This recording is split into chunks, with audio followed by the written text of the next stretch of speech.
Hello, everyone, and welcome to another week of Trad Tasman Talk. I'm Tim Wilms, Editor-in-Chief of the Unshackled. It is 6 p.m. here in still lockdown Melbourne.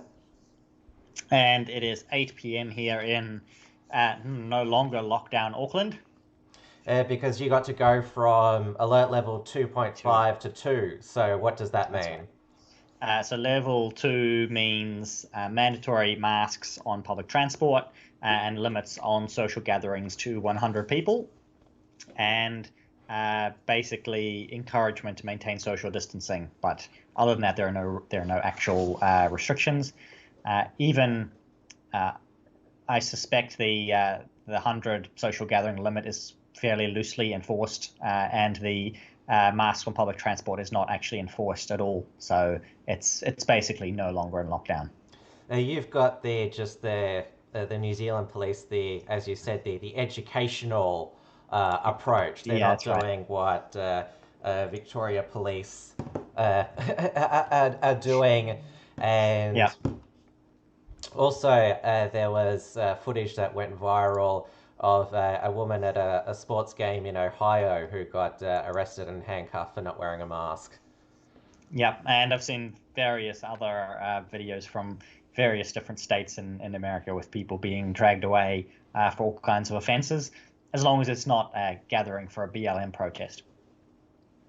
And the rest of the nation has got to go to alert level 1. That's right. So level 1 means be vigilant, but there's no actual requirements. It's I believe I said this on a previous show. It's kind of like the orange alert system for terrorism, which is like, oh, we're watching out for terrorism, we're watching out for COVID, but there's no actual. I suppose some people get paid to look at things.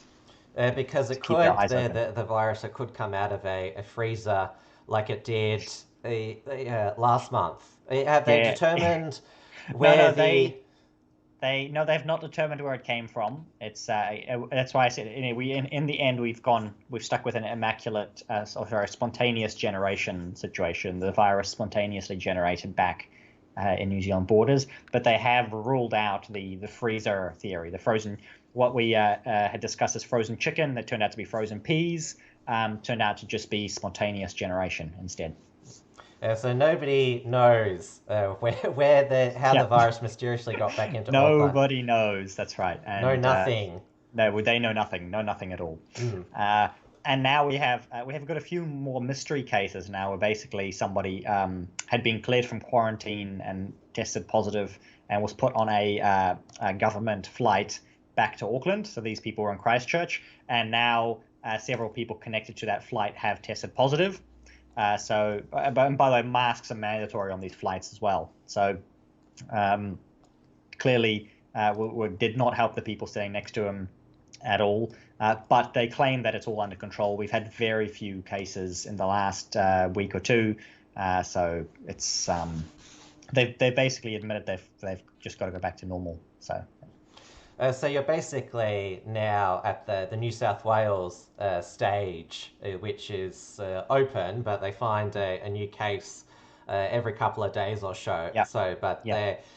To the Premier's credit, Gladys Berejiklian, she did not panic when the Melbourne wave started to infect various areas of Sydney, and she's kept the state open. And she announced this week that dancing at weddings can resume, and people can sing in up to groups of 5. Oh, very, very generous. Yeah, so progress there. But when you think about these sorts of, when it's announced, oh, you can do this again, you sort of think, wow, we were prevented from doing it before. Something that had been legal all the time up until 2020. Mm-hmm. Yeah, absolutely. All right. Hello to everyone who's just coming to the chat as well. We're just getting stuck into the show. As usual, we'll go through all of the stories of the week and put your questions in the chat, and we'll answer as many as we can near the end of the show. We're going to keep things tight to 9 p.m. Auckland time here for me. I've had a busy week out campaigning. Yes, because you can now. And we can campaign, and there's a lot of stuff going on. Obviously, I'm involved with a lot of the sort of national level campaign here for New Conservative, so keeps me very busy during the week. Going to go to bed early tonight, and obviously got another day out tomorrow. Billboards, flyers, and the likes. So I'm looking forward to it. It's a month to go, really. So 1 month to go to the election, and we've also had a new poll out this past week. Very strangely, polling has been incredibly sporadic this past year. Yes, I've got it up now. This is a News One poll. Yep. So, One News Colmar Brunton survey. Labour is still polling high enough to govern alone. So it's not quite 50%, but they don't need it due to the rounding system in MMP. Obviously, the votes that don't make it are subtracted from the total, which will push, this distribution of seats can end up being a little bit different to what parties actually get on the day. So with Labour at polling at near 50%, they're still a shoe-in for being able to govern alone, which if this poll is accurate, essentially, if we see a result like this a month from now, I think most people would prefer to see just a Labour government rather than a Labour Greens government, because obviously if Labour drops a point or two, but the Greens hold steady, you'll end up with a wonderful Labour Greens coalition that everybody is looking forward to. You can see that Jacinda Ardern's popularity remains fairly high, although it was not has not changed much since the COVID Wu flu situation from back in March. So she's simply remained steady over this time, not really gaining or losing overall preferred status, although I think her popularity overall is up, which is not something that you see in this poll. You can see that the National Party is fairly stable, even though they switched leaders twice in the past few months. They are still polling at 30%, which is much below their 2017 result. We shall see how that holds up the next month. And you can see the ACT Party there, which is the sort of Libertarian Party, is really boosting up high. They were at 0.5% in 2017. They're possibly polling, to get 6 or 7 MPs, or actually more from that, probably about 9 or so. Whether they actually hold that on the day, we shall see. They are basically being put forward as sort of the liberal libertarian alternative to the National Party. That's sort of slightly more in that what I call it's a credit left-wing libertarian space. David Seymour's leadership in opposing the crackdown on civil liberties post Christchurch in 2019 and opposing the crackdown on civil liberties with the coronavirus pandemic in 2020. Yeah, and one of the things though that I think factors into their to their popularity is a lot of people are either ignorant of some of their stances, especially on abortion, the fact that they are 100% pro-abortion and euthanasia. Wanted an even more liberal act. They wanted no restrictions at all of any kind. Obviously, very pro-immigration. So these are things that either people don't know about or have basically pushed to the side, pushed to the back as unimportant. But often we'll see that people who do find these issues important will push more towards New Conservative. Obviously, you can see there we're polling at 2%. Well, you would like not that. High enough, and I would like that. But I find that when we come across people who are like, who are more conservative. And they're, for instance, finding themselves supporting National ACT. If you sit down and have a discussion with them, they're like, oh wow, I didn't know that. I didn't know that they were that pro-abortion. I didn't know Judith Collins, who leads the National Party, is pro-abortion. Actually, I'm going to vote New Conservative. So that's something that I find is people don't pay as much attention as we do by following every little bit of news and dissecting it and discussing it. And so having that discussion with people is important. So I think we're still a month away, and there's still obviously a poll is a poll, and the real result you get on the day. You would have seen several other parties on there at 1%. Nothing's too significant there, other than that Advance, which is the Public Party, and I believe some people in the comments, especially Australians, have asked about that the past few weeks. With the officially the conspiracy theory party, although we call in Australia the tinfoil hat batshit crazy. Yes, is that a registered party in Australia? It sounds like. Oh, that's the new terminology that was put forward by Chief Wiggum here in Oh Victoria. yes, exactly. So so they're polling at 1% there, and probably you can see that there's the Maori Party as well. They are polling at 1%, and then there was another one in their top, Opportunities Party. They're basically the UBI party, Universal Basic Income types, the radical centrists. Oh yeah, God, I hate that word. It triggers me. Yeah, and then obviously the ethno nationalist Maori Party at 1% as well. Apparently, a lot of their support is actually being pulled into the conspiracy party, and so there are a lot of triggered leftists complaining that too many brown people are becoming conspiracy theorists, and that conspiracy theories are white supremacy. And so they're incredibly triggered that apparently brown people are becoming white supremacists. Yeah, because white liberals, they know what brown people want more than brown people themselves. Yeah, that's right. The white man's burden is very, very strong. With, and the bigotry of low expectations. Absolutely. Mm-hmm. And so that's all of the polling there. And yeah, that's... Apparently, the Maori Party, they want to try and get generate some publicity. They want to change the name of New Zealand. Mm-hmm. Yes, that's right. They have announced that Aotearoa would become the official name. We've had some fun trying to get that pronunciation past you every time. And I think that's the real problem, is nobody else can pronounce it. ANZ Bank would have to change their name to AA Bank. Exactly. And then they'd have to share a name with the Automobile Association and Alcoholics Anonymous. So now, last week on this show, you brought to the audience's attention that Jacinda Ardern, with her campaign selfie, broke social distancing, but she's now apologised for it. She has. But this was in the South Island, wasn't it? Yeah, no, this was, I believe, Palmerston North. Oh, which is not too far from Massey Auckland. University, which was in level 2. But, I mean, even the South Island was officially on level 2. And officially at level 2, you're supposed to keep your 1.5 meter distance from strangers.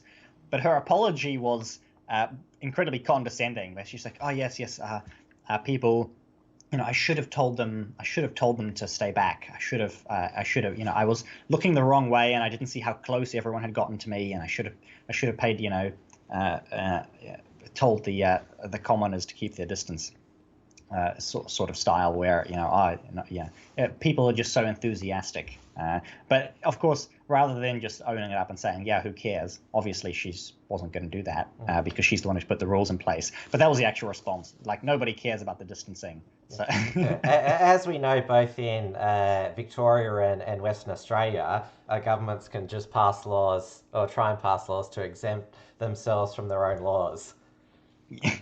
Because WA has passed the anti-Clive law to prevent him suing the state government for breach of contract. We haven't got to that stage yet. No. And of course, it's October 17th is the new election date. Yes. It was supposed to be September 19th a week ago, but it was delayed due to the freezer virus. A spontaneous generation, or we get some laughs in the chat where I actually call it the Immaculate Conception virus, but that could work too, I suppose. Well, China seems to claim that the only conclusion you can draw from the line from China is that it was immaculately conceived. No, it didn't come from our nation. And of course, Facebook doesn't like it when you mention it came from bat soup or a bioweapons lab. That's right. The latest scientist who claimed that it was a bioweapon, or at least made in a lab. Sorry, not a bioweapon, but escaped from their lab. I believe she was recently banned from social media or something. Yeah, she was banned from Twitter, and Facebook took down her interview with Tucker Carlson. Yeah, so there you go. We know who's in control there. And cheers as well, Margot as well. She's drinking gin and tonic as well. So Margot's everyone else Melbourneian, like me. We're still still under one of the most draconian lockdowns in the world. But as I've the been, UK is going to be competing. Yes, their 6 month lockdown. Well, Christmas is cancelled. Yes, it's going to be a cold, lonely Christmas. For your own safety. Of course. Good yeah. The last time Christmas was cancelled was Oliver Cromwell, so it's been a little while since the Puritans controlled the English Parliament. So it's I can drink to that one too. And Boris Johnson he's channeling his inner Dan Andrews, saying, if you don't abide by the rules, I'll make them tighter. Exactly. We'll bring in the army, go door to door. Yeah. You've also got, as I keep reminding our audience, on election day, you've got the two referenda, one for euthanasia, despite this being the year of protecting the old and vulnerable, not euthanizing them, and also the recreational cannabis referendum. Yeah, and so those are on the same day as the election. We haven't had too much updated polling on that recently. The cannabis one looks to be 50-50. The assisted dying seems to be more so in favor of passing. So we'll see what happens. But obviously, while we're doing the cannabis legalization and control bill, we've got the government campaigning for smoke-free New Zealand. So I don't know what they expect you to do with the cannabis, but they don't want you to smoke it. And obviously, same thing with the euthanasia. As long as you're not dying of COVID-19, then it's okay to die. And you've also brought to our attention that Jacinta, she hasn't forgotten about passing new hate speech laws. That's right. They had it all came back in the news this week. 2 days ago. Was it 2 days ago now? Yeah. Make sure I get my day right. The 24th was yesterday. Yeah. When we talk about religion in hate speech laws, what we mean blasphemy laws. That's right. So. So she had unveiled a plaque memorializing the victims of the March 15th shooting at the mosques in Christchurch, and she was asked about hate speech legislation, and the imam there had said that he wanted hate speech laws. So I can read this out here. Yeah. Taking the opportunity to push for change, the imam Gamal Fauda expressed how he wanted to prevent another attack. Freedom of speech becomes hate speech, he said at the unveiling. Hate turns into hate crime, as we have seen at the 15th of March. 2019. And so I'd like to see a new law in New Zealand, and I think New Zealand has seen a lot, and we went through a lot, and the blood of those people shouldn't be forgotten. Labour has promised a change this term, but it has failed. And Jacinta said, we haven't been able to deliver that last term, but my intention would be if we're able to form a government, we would do that. She's implying there that obviously once New Zealand First, once Winston Peters is gone, and he's obviously polling at 2%, which I forgot to mention when we went over the polls at the beginning, but he would be gone if the polling holds to the election.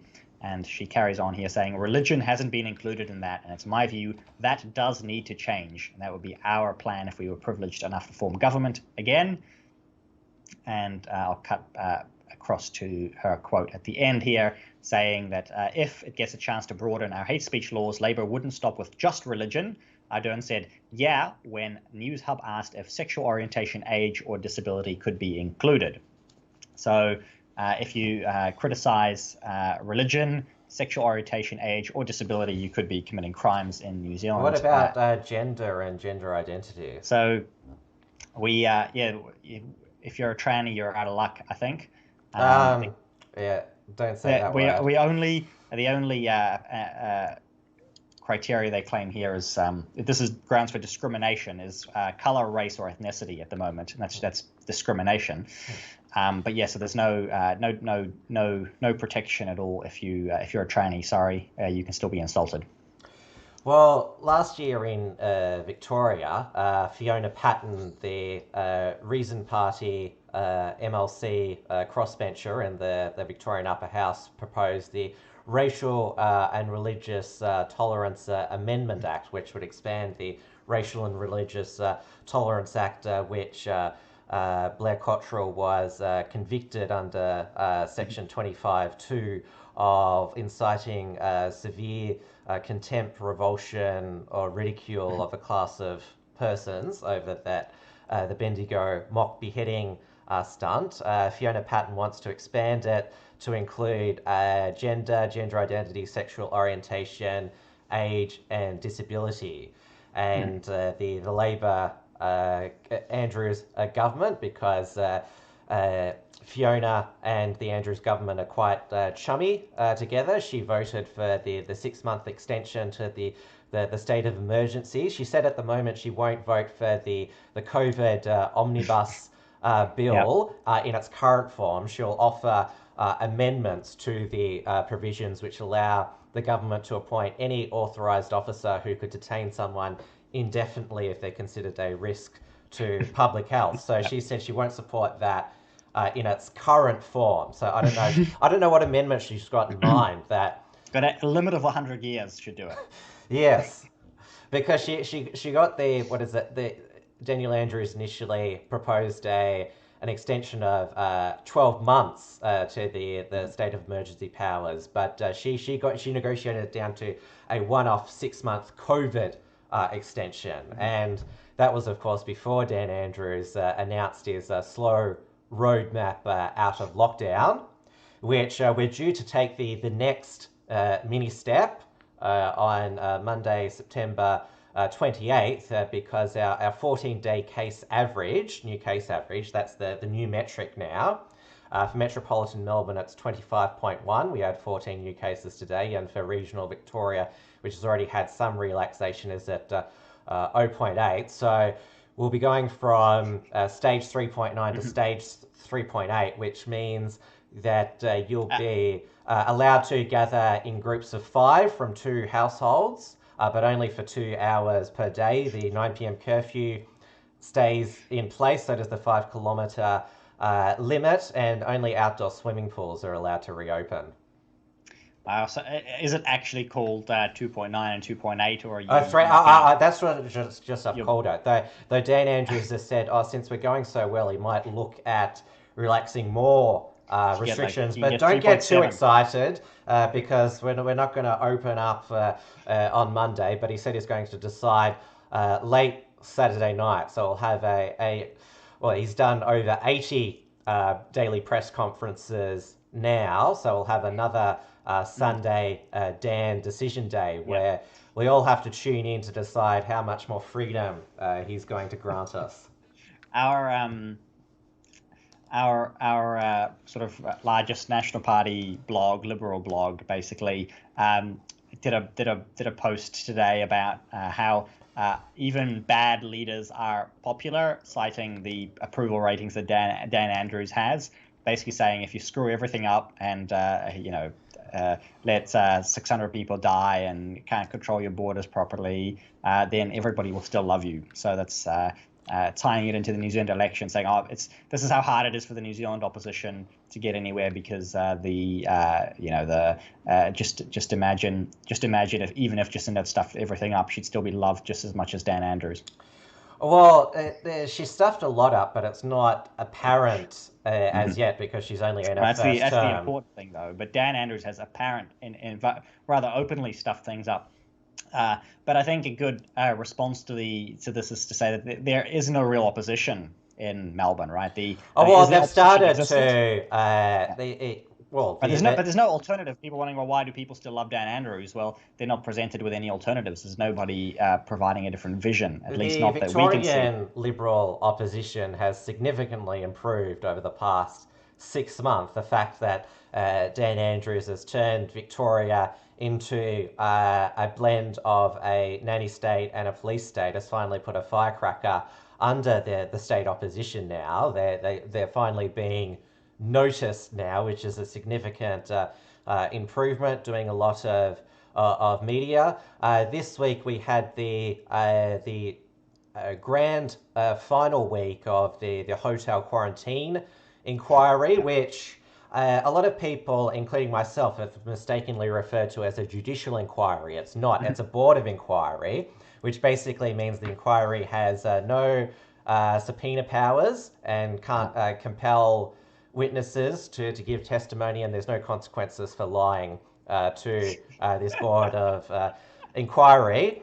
So we had the senior departmental bureaucrats and also senior Andrews ministers testified this week, and of course Dan Andrews today testified. We still don't know who decided to use private security guards for the hotel quarantine, which created the second wave in Victoria, which is why we're under lockdown, and who rejected Australian Defence Force assistance. This was a graphic done by 7 News. Premier Daniel Andrews does not know. Emergency Management Commissioner Andrew Christ does not know. Former Police Chief Commissioner Graham Ashton does not know. Current Chief Commissioner Shane Patton does not know. Police Minister Lisa Neville does not know.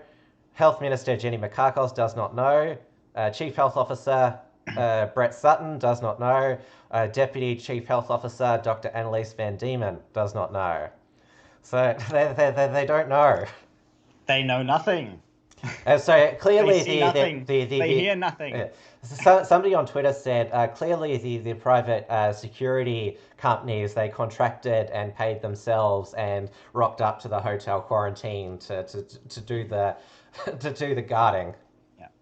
And when it comes to protecting things, your elected officials or your bureaucrats are experts at protecting themselves.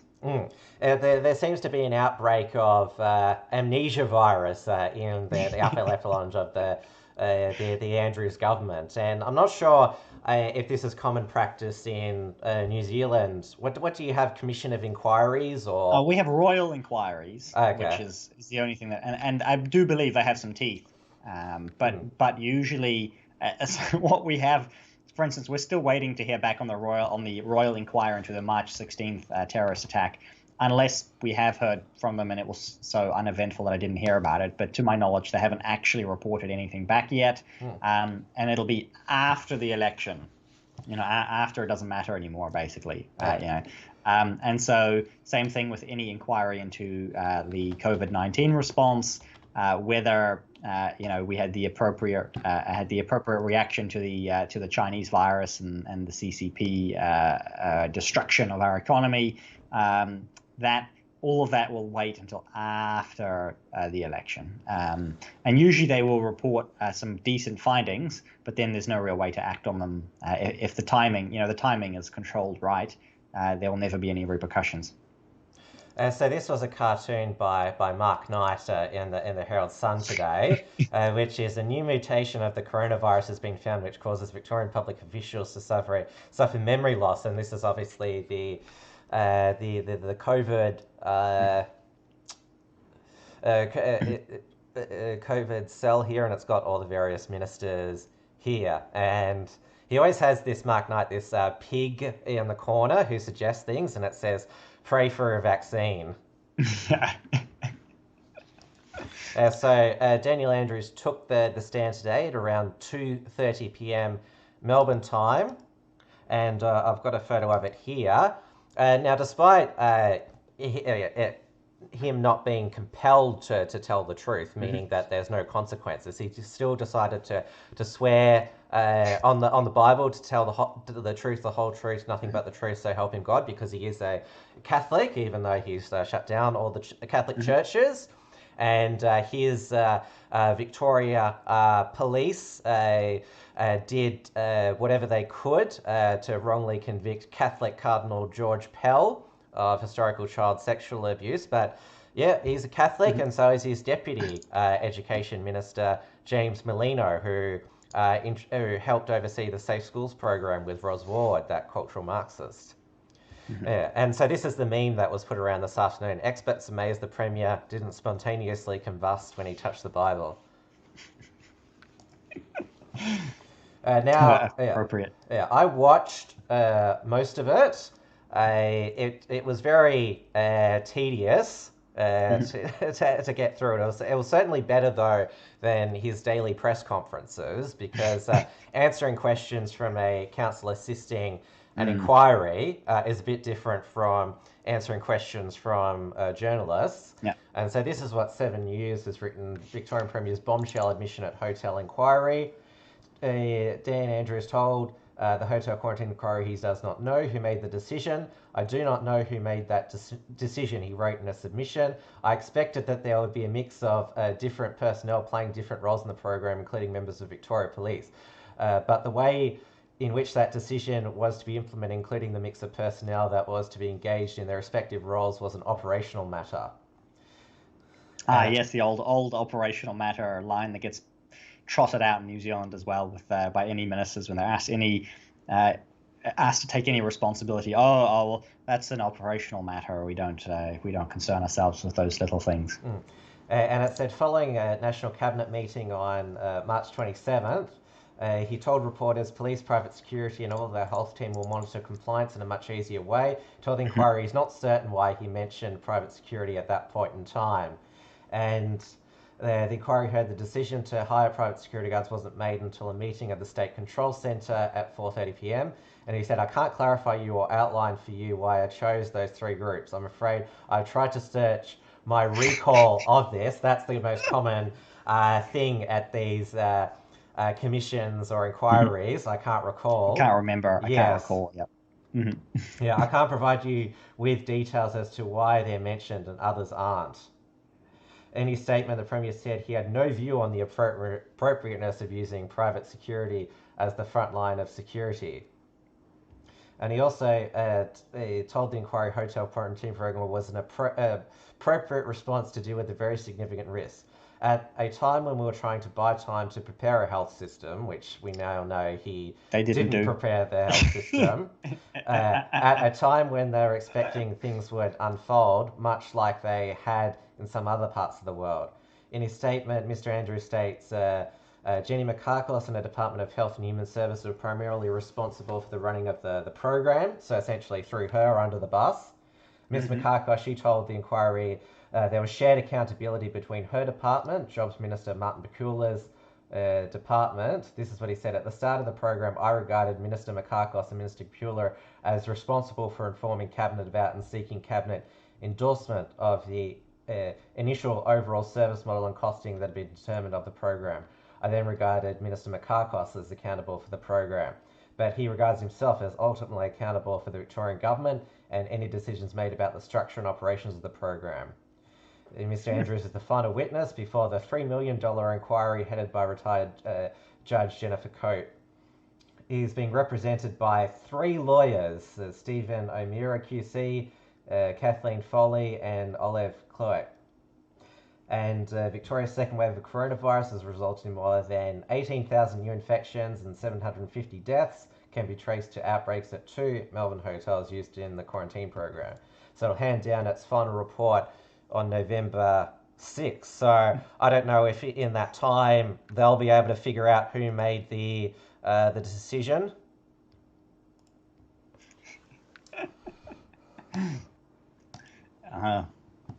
Who knows? It's probably unlikely unless they find somebody they can throw under the bus. But I feel like if they had decided they were going to throw somebody under the bus, they would have done so by now. Well, it looks like he's the scapegoat. There is no scapegoat. He's trying to throw Jenny Makakos under the bus, but not well enough, it seems. Well, I suppose you'll have to wait and see. But whether there's any kind of accountability will remain to be seen. Well, next week, the next show trial is in the Supreme Court of Victoria with the challenge to the legality of Melbourne's curfew, which we are still living under. We don't know whether Daniel Andrews will decide to get rid of the curfew or the 5-kilometre radius on Sunday. We're sort of thinking maybe he'll make the curfew at 10 p.m, given that we start daylight savings next Saturday night. That's right.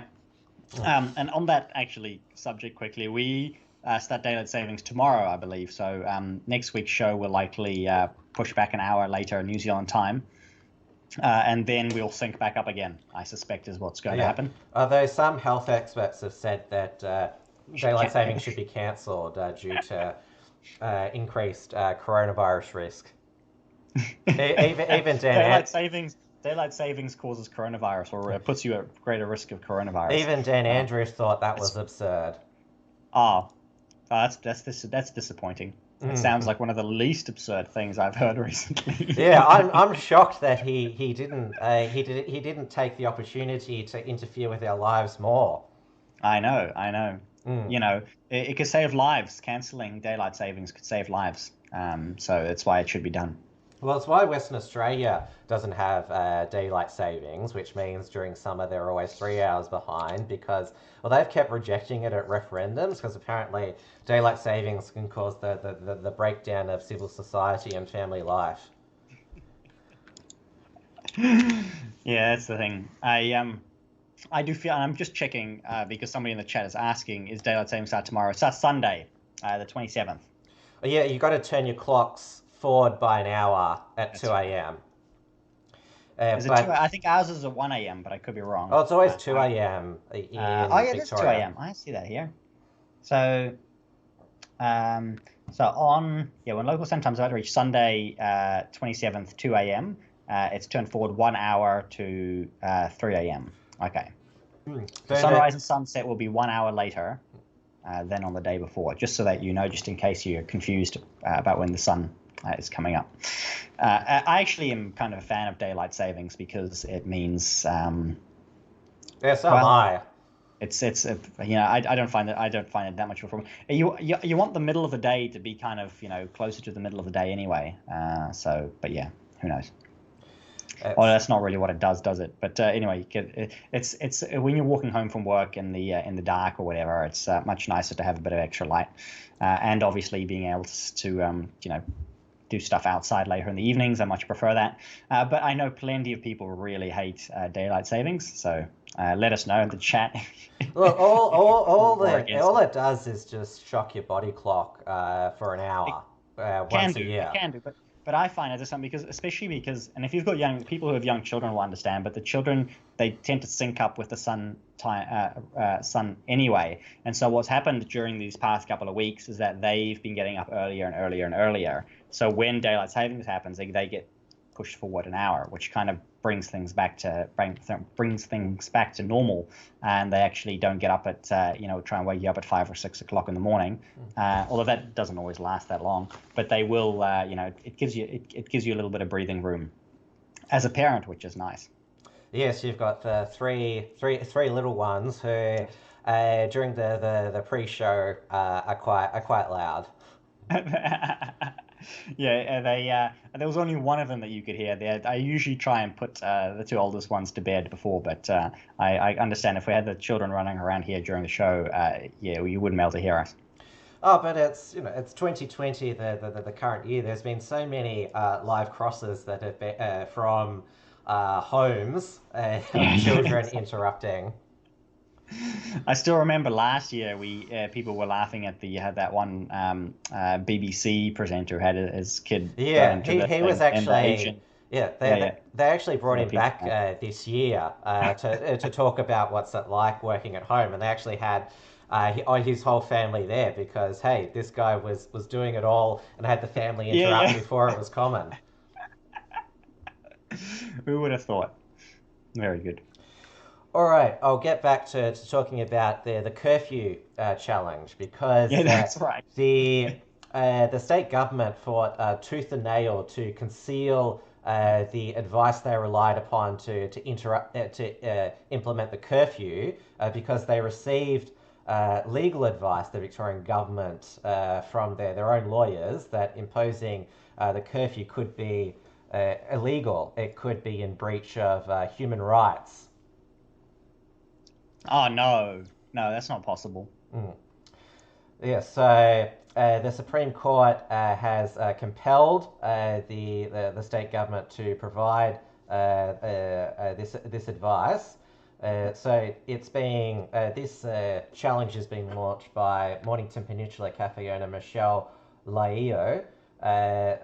She is a member of the Liberal Party, but that doesn't discount the merits of a lawsuit. Miss Leo's legal team is arguing the curfew is in breach of Victorians' human rights and will argue that Professor Giles, she's the person that recommended it, was acting irrationally and unreasonable when she signed off on the curfew order.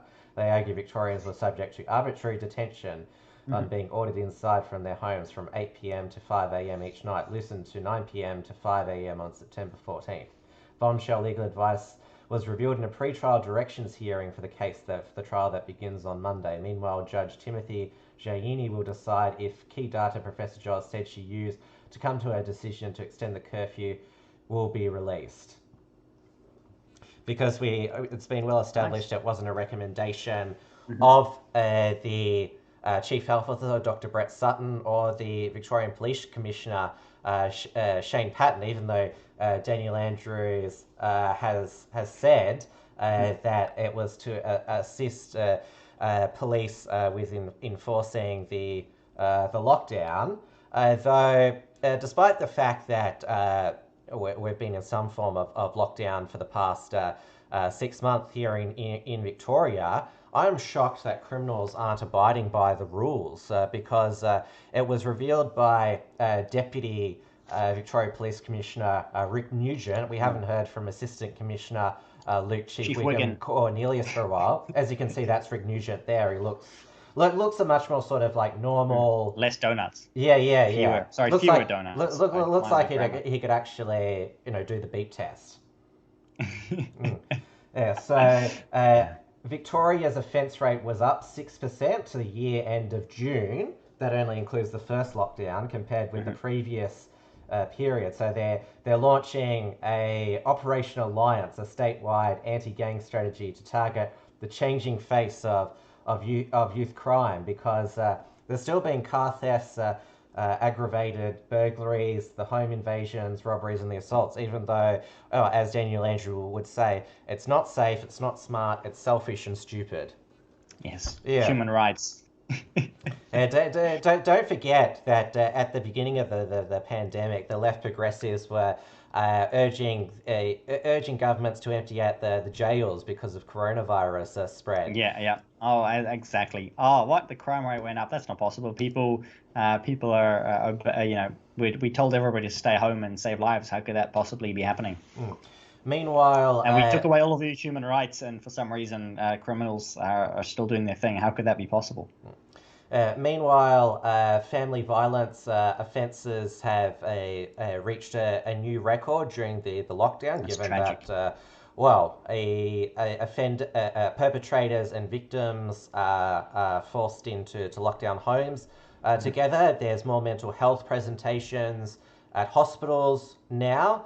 There's been a number of reported suicides associated with the mental strain of the lockdown. We're having more pubs announce that they will never reopen, even when the state does reopen. And we also had the tragic death of a 14-year-old autistic boy who went missing in the Yarra Ranges, and his brother was told, and so were a number of volunteers, that they couldn't participate in the search because they'd be breaking the 5-kilometre radius limit, and also it might take more than 2 hours outside to search. That's right. For him. Stay home, save lives, and leave your brother out to die. Yeah. So that was a really tragic story. Absolutely. Yeah. No, I saw that one in New Zealand. Yeah. Just that's the wonders of living in a dictatorship where you don't have human rights. Yeah. Now, in the interests of making sure that we don't, I know we often exaggerate here on the show, but we don't want to perpetuate or not call out fake news, because there was this satire article published in the Spectator where which claimed that Dan Andrews said it was written by James McPherson. It was labelled as a satire. It said, "Drongo alert, what follows is satire." Dan Andrews was well, the title of it was, we actually read it out on the Uncuckables because we love reading out satire. And it's always but this is the thing about the reason why people fall for so much satire these days, because it's almost believable. The article was titled, "If you don't want to be kicked in the head, don't put your head under a jackboot. It's not only selfish, it's stupid." The article includes comments purportedly made by Mr. Andrews that heavy-handed police response to demonstrations can be avoided if people don't protest. In fact, you'd be surprised at how much can be avoided if people stop insisting on their personal freedoms, because insisting on human rights is not only selfish, it's stupid. It goes on to quote Mr. Andrews as saying, and it refers to his Instagram post here. Yeah. And it says, the Victorian government spokeswoman told AAP Fact Check that Mr. Andrews did not make the statement included in the Instagram post. This is not a comment from the Premier. What Daniel Andrews did say, it was in response to Tim Wilson, federal Liberal MP, when he wrote to the human rights organisations, including the Australian Human Rights Commissioner, he also used to be a commissioner of, asking for investigation into the rules which he claims could be a breach of human rights. And Daniel Andrews said, it's not about human rights, it's about human life. Mm-hmm. Yep. Yeah, so hopefully that clarifies that, because I do see that quote circulated. And did you know that the Babylon Bee, which is still repeatedly fact-checked by Facebook's independent fact-checkers, they've actually launched a real news website now called Not the Bee. Yeah, and they do have a different real news site, because Not the Bee is real news that sounds so crazy it should be fake. But they do have a third one that's just normal news. But yeah, so they've got one site that's satire that sounds like it's real. Then they've got the real stuff that sounds like satire. And what's the third one called? I haven't heard of it. And I cannot remember the name of the third one. I'm sorry. It's based. The reason why they call it Not the Bee is it's based on that expression, "not the onion." Not the onion. Yeah. No, it's good, and I've been seeing it around, and it's been quite. It shouldn't be. 2020 is just such a crazy year. I wonder if things will continue like this. But yeah, it's yeah. Now we're getting towards the last 10 minutes of the show, which it's time for audience participation. So we've both been putting the entropy link in both the Unshackled and Right Minds YouTube chat, so you can ask a question through entropy and also send through a super chat through there. And as regular viewers might be aware, my normal microphone is not working. I don't know why. So I'm just using the webcam microphone. I've been doing that all week. So any super chat you send now will help me fix the mic issues, so you can sound me better and clearer, so there won't be an echo. So that's your incentive to send through a super chat, or send through a donation through the unshackled.net/donate. And yes, we will wrap the show up at 9 o'clock tonight, so we will take some of your questions and get through as many as we can. Before I do that, I've just been able to discern is the third website. Thank you, Margot, for that. But yeah, the third website. So you've got the satire, which is Babylon Bee, the not satire, which is not the Bee, and then the real standard normal news called Discern. And that was founded by the CEO of the Babylon Bee, who left. He basically said it's too hard to write satire, so I'm going to write real news instead. Well, XYZ, their claim is that XYZ satire always predicts the future, because I think I mentioned last week, and that's pretty much what happened to him. He's like, I'm just going to write real stuff because it comes true anyway. Because XYZ has been commonly writing about the COVID death camps for thought criminals. And well, with the omnibus bill, with the arbitrary detention powers, and the announcement from the Premier last week that they're expanding the state's prison capacity, it basically looks similar to what XYZ has written. Us on the Unshackled yesterday, we published, we properly label our satire piece from Blair Cottrell talking about the world leaders eyeing Victoria as the test case in a global COVID reset scheme. And that probably won't be satire for long. And yeah, I put a disclaimer there. Yeah, if I do any satire, I've had to label it satire as well the last year or two, because you can't really get away with genuine satire like you used to, where people could tell the difference. It's just not possible anymore. Well, I put an editor's note. What follows is satire, but based on events in the current year, it could turn out to be true. Exactly. Very good. I've got a question here, since we have some time for that, from Origin. He said, if the economy goes south fast after this election, what do you think the chances will be of a snap election? And it certainly is possible, since our wage subsidy schemes will run out after the election. It's possible things will get worse very quickly. But also, if there is a Labour or a Labour Greens government, or even a National Act government, they're close enough together to not fall apart. So there's no real need for them to hold a snap election if they can keep things together in the caucus, which is quite likely, especially if they're ideologically aligned with each other. The odds of a snap election are going to be zero. And for the past 3 years, people have sort of been expecting or predicting a snap election in New Zealand, saying that the current coalition government is not very stable, but it's turned out to have a very high priority on keeping things together. So you'll find that they'll be even less fractured, even tighter after the election. Whoever wins will actually probably result in a rather stable government with the current polling, and you're never going to get a snap election like that.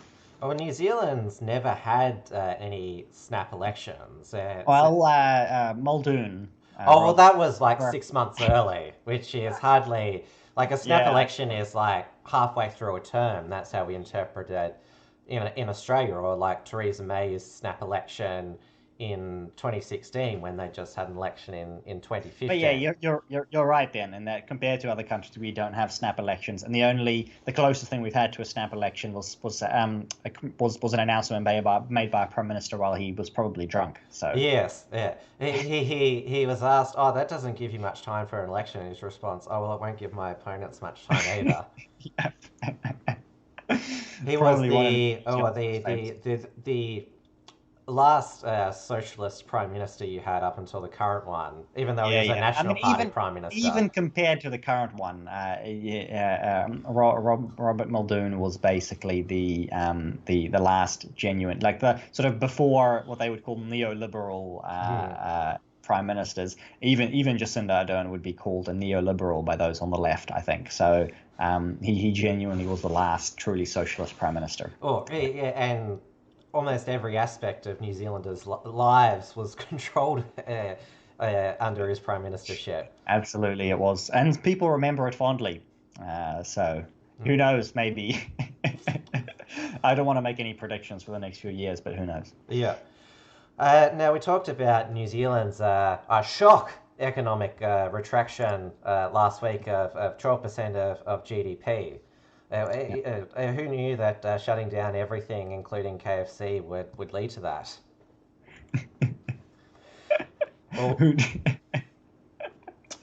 Especially KFC. Well, we've got the Australian federal budget being announced by the Treasurer, Josh Frydenberg, in October. It's normally given by the Treasurer in May, but given all the money that the federal government was spending during the height of the pandemic, there was not going to be accurate information or financial information. But the deficit, well, back in pre-COVID normal times, they were projecting a budget surplus for 2019-20. Now, what we're looking at is a $83 billion deficit, biggest deficit in Australian history.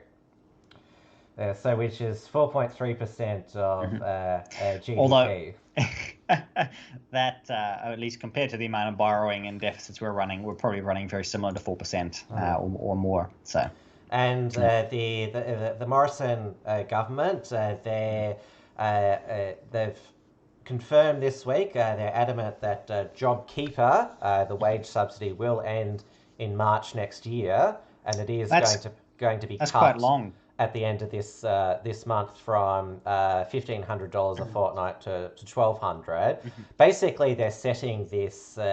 You'd call it this wage subsidy cliff to basically get the state governments out of all their restrictions by then, because the state governments get to implement the restrictions and lockdowns, but don't have to pay for them. The federal government pays for it, including the Queensland state border closure. So this is basically their deadline.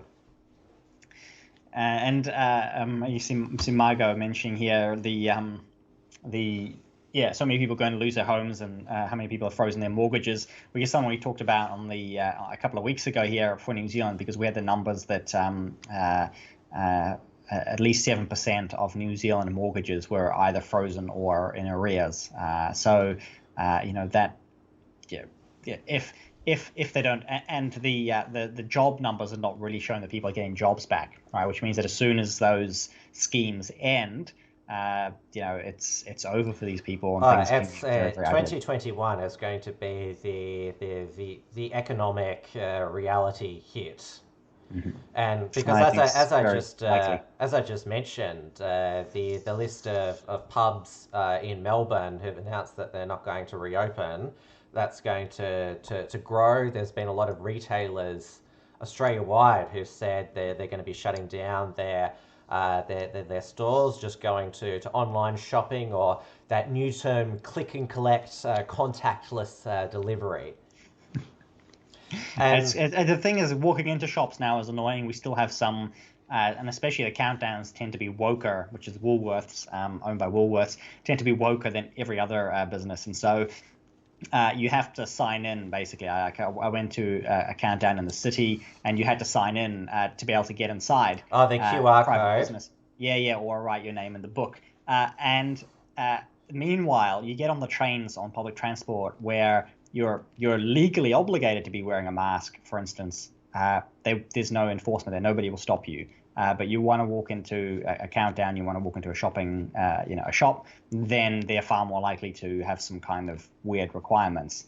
So people are finding it, might as well stay home and get my stuff delivered instead. At least that's certainly the attitude that I've got at the moment. And both Australia and New Zealand are still fortresses, at least till the end of the year. Hardly anyone is allowed in or out, and that's going to mean, and a lot of economists have projected, that our populations will go down, because who wants to invest or migrate or stay in a nation which entraps you?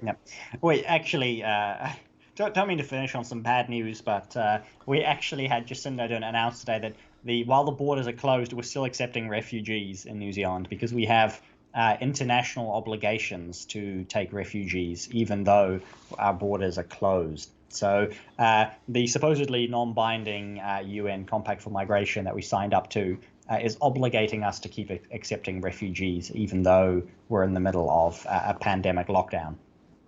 Well, there hasn't been such words from Peter Dutton, our Home Affairs Minister. No, because you bailed out on that. Remember,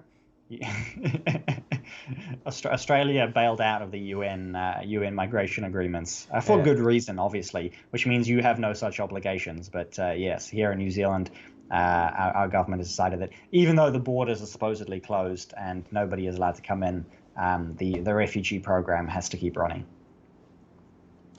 Our federal Biosecurity Act has banned international travel until December 17th. So just in time for Christmas. Yes, well, that's when all the state borders are due to reopen, except for Western Australia's. So which that's is permanently when seceded. you'd call it, what is it? Their hard border closure you'd call a form of soft secessionism.